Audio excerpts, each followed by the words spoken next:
Bonjour les amis, et bienvenue sur ma chaîne Autonomie Électricité. Aujourd'hui, je vais vous montrer comment raccorder un tableau électrique triphasé de manière simple et efficace. Il s'agit ici d'un tableau de services généraux dans un bâtiment collectif de 20 logements répartis sur 5 étages. Dans cette vidéo, je vais vous expliquer en détail toutes les étapes du raccordement, l'installation complète, les normes à respecter, ainsi que les astuces pour éviter les erreurs les plus fréquentes. Vous verrez comment réaliser un raccordement triphasé aux normes, de manière propre et professionnelle. Alors, restez bien avec moi jusqu'à la fin de la vidéo pour bien comprendre comment réussir le raccordement d'un tableau de services généraux.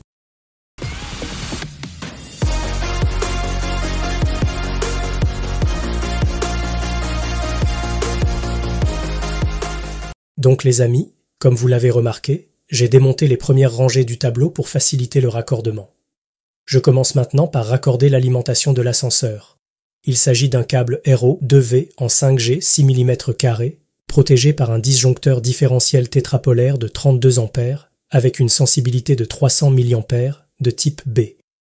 Petite précision importante les amis, pour l'alimentation d'un ascenseur, la terre doit obligatoirement être en cuivre d'une section minimale de 10 mm² et totalement séparée.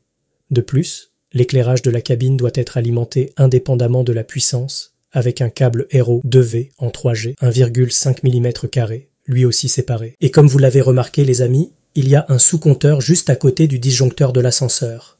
Ce compteur dédié permet d'avoir un relevé de consommation spécifique à l'ascenseur, distinct de celui des services généraux du bâtiment. Pour le raccordement de l'ascenseur, voici comment je procède. Je commence par raccorder le neutre à gauche, puis la phase 1, ensuite la phase 2, et enfin la phase 3. Comme vous pouvez le voir, j'utilise une visseuse pour visser les bornes. Mais attention les amis, c'est très important. Après avoir vissé, il faut toujours faire un resserrage manuel avec un tournevis pour s'assurer d'un bon serrage des connexions. Cela garantit la sécurité et évite tout risque d'échauffement. Après avoir raccordé l'alimentation de l'ascenseur, je passe maintenant au raccordement de l'alimentation de la sous-station, également appelée chaufferie. Il s'agit d'une ligne en 5G 6 mm², protégée par un disjoncteur différentiel tétrapolaire de 40 A avec une sensibilité de 30 mA. Cette alimentation part directement vers la sous-station du bâtiment. Pour raccorder l'alimentation de la sous-station sur le disjoncteur différentiel, je commence par connecter le neutre à gauche, puis la phase 1, ensuite la phase 2 et enfin la phase 3.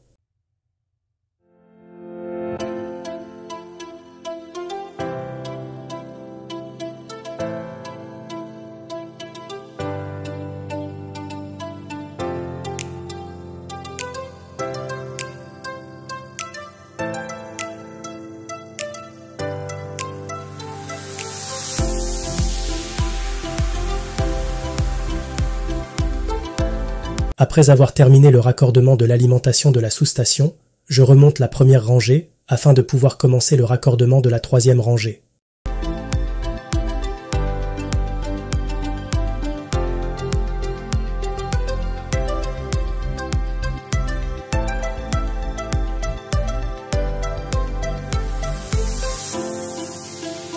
Je vais commencer le raccordement de la troisième rangée.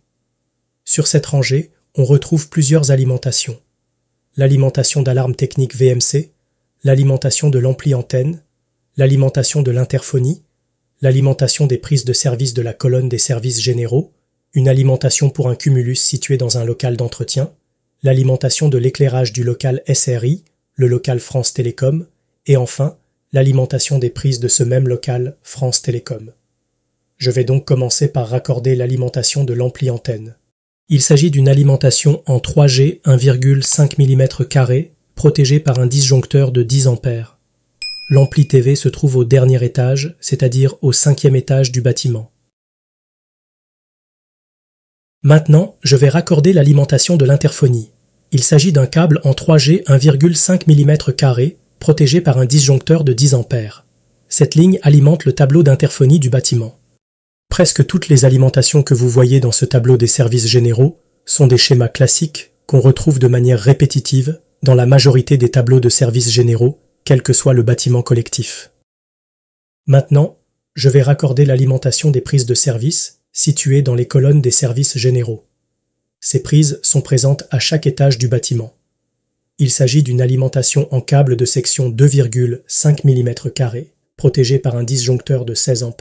À présent, je raccorde l'alimentation de la prise située au rez-de-chaussée, qui sera raccordée sur le même disjoncteur que les prises de service des étages.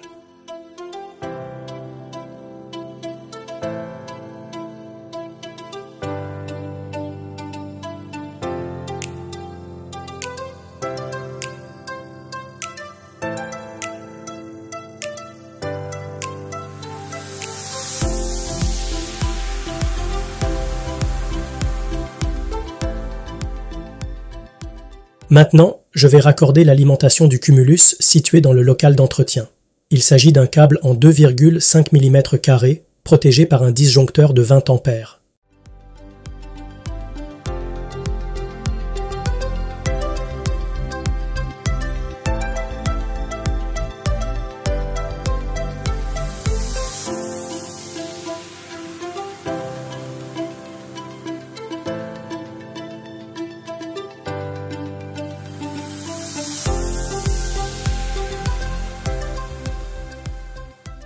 On passe maintenant au raccordement des alimentations du local France Télécom, SRI, pour l'éclairage et les prises. Je commence par raccorder l'alimentation de l'éclairage, réalisée en câble d'1,5 mm², protégé par un disjoncteur de 10 A. Ensuite, je raccorde l'alimentation des prises du local SRI, qui est en câble de 2,5 mm² et protégé par un disjoncteur de 16 A.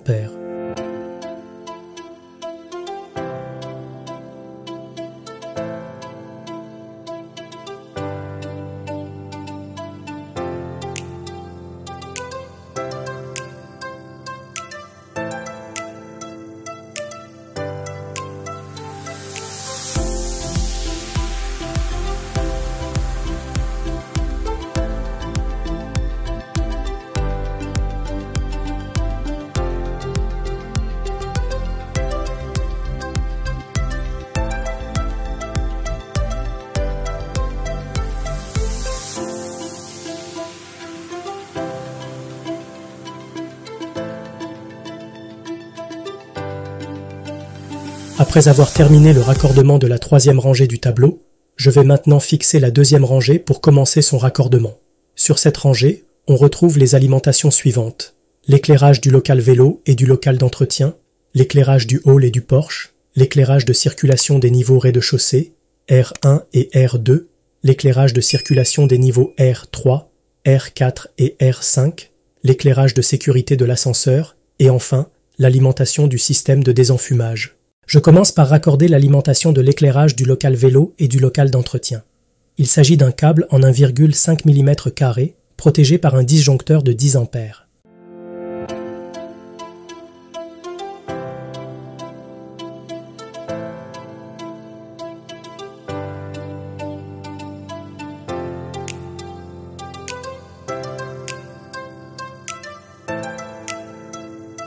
Je raccorde l'alimentation de l'éclairage hall et porche. Il s'agit d'un câble en 1,5 mm², protégé par un disjoncteur de 10 A.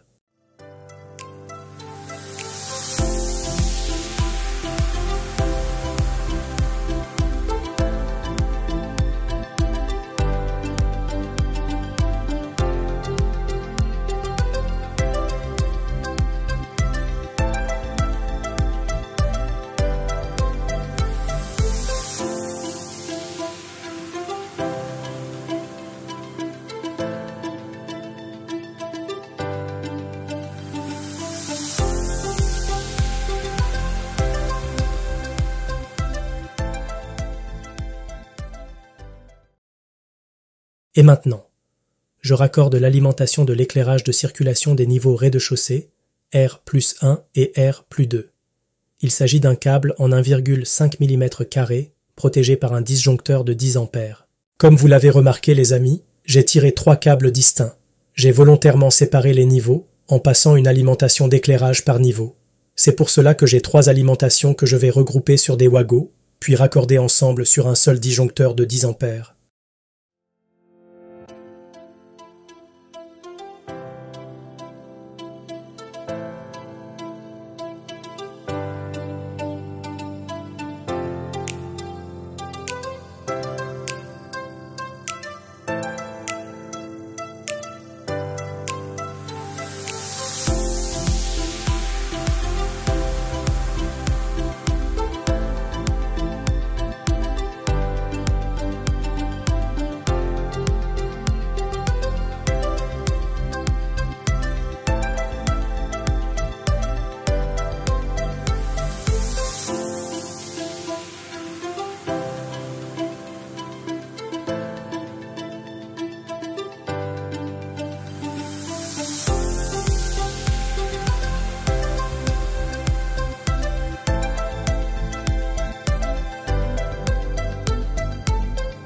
Je raccorde les alimentations de l'éclairage circulation des niveaux R+3, R+4 et R+5.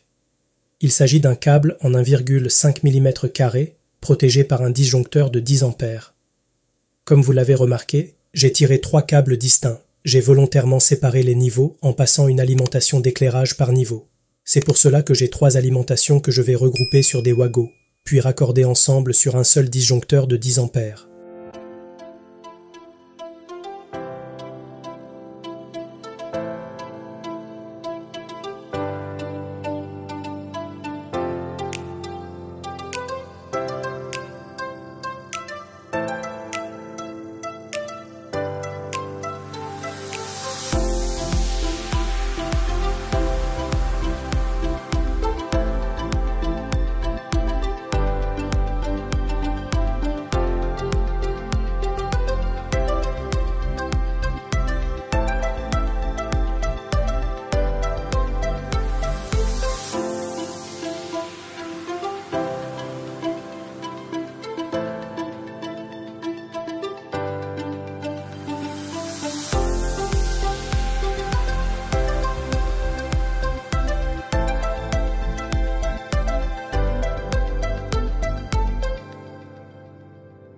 Maintenant, je vais raccorder l'alimentation de l'éclairage de sécurité de l'ascenseur.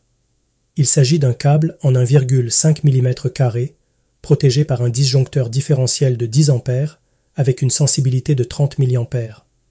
Cette alimentation est volontairement séparée de l'alimentation de puissance de l'ascenseur.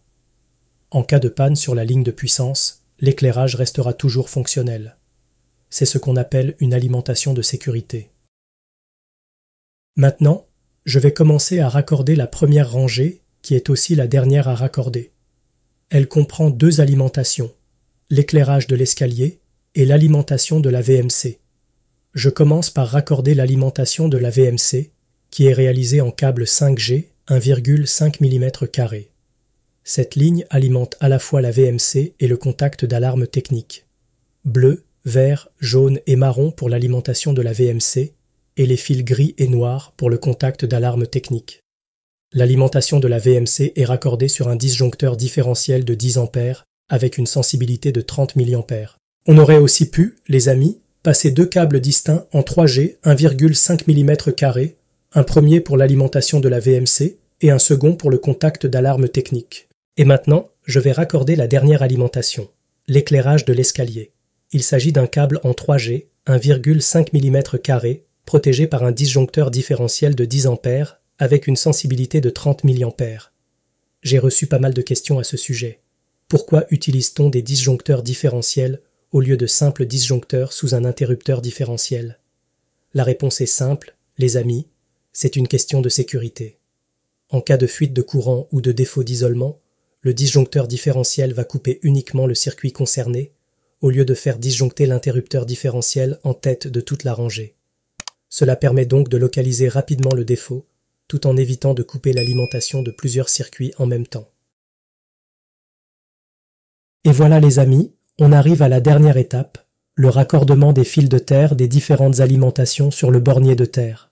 C'est une étape très importante pour le bon fonctionnement de votre installation, mais surtout pour sa validation par le consuel.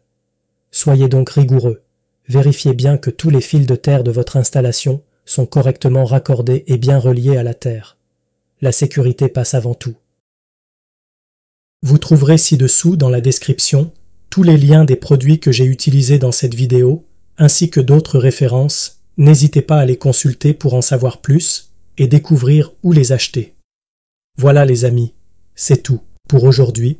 J'espère que cette vidéo vous a aidé à mieux comprendre comment raccorder un tableau électrique services généraux triphasé. Si vous avez des questions, n'hésitez pas à les poser en commentaire et surtout, pensez à liker, à vous abonner et à activer la cloche pour ne pas manquer les prochaines vidéos. Merci à tous et à bientôt pour de nouveaux projets.